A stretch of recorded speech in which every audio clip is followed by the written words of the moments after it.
গৃহবধূ থেকে হয়ে ওঠা জাতির কান্ডারি, নীল শাড়ির আঁচলে ঢাকা ছিল বাংলার ঘরবাড়ি। একাকিত্বের মিছিলে হেঁটে যিনি হলেন দেশমাতা, দায়িত্ব পালনে লিখে গেছেন তিনি এক বীরত্ব গাথা।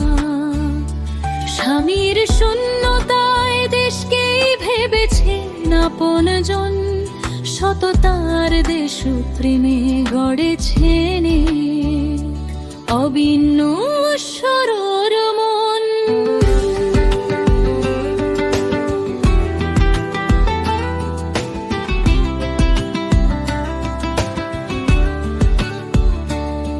কোন স্বৈরাচারের কাছে কভু হননি তিনি নত, বুকে সয়েছেন মিথ্যে কলঙ্ক আর হাজারো ক্ষত।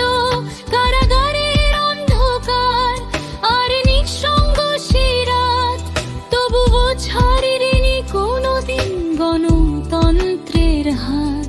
ছেলের শোক আর ঘর হারানোর নিদারুণ হাহাকার, সব সয়েছেন হাসি মুখে হয়ে বাংলার অলংকার।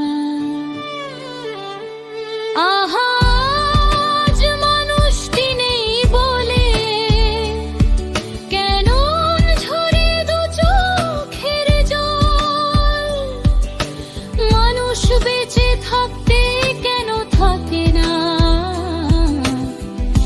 এমন প্রেমের জোয়ার। যদি বেঁচে থাকতে পেতেন তিনি এইটুকু শ্রদ্ধা ও মমতা, তবে কি সুন্দর হতো না এই বসুন্ধরার প্রতিটি কথা।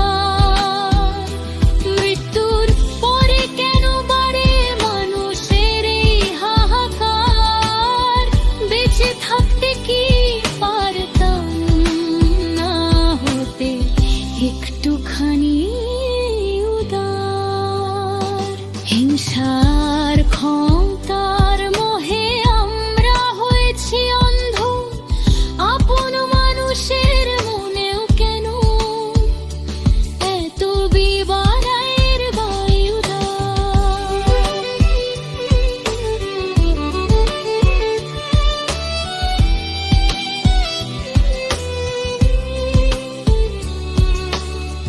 আজ বিদায়ের ক্ষণে যখন ব্যথিত হয়ে চরম, শত্রু তবে কেন বেঁচে থাকতে ছিল এত আক্রোশের ক্ষত।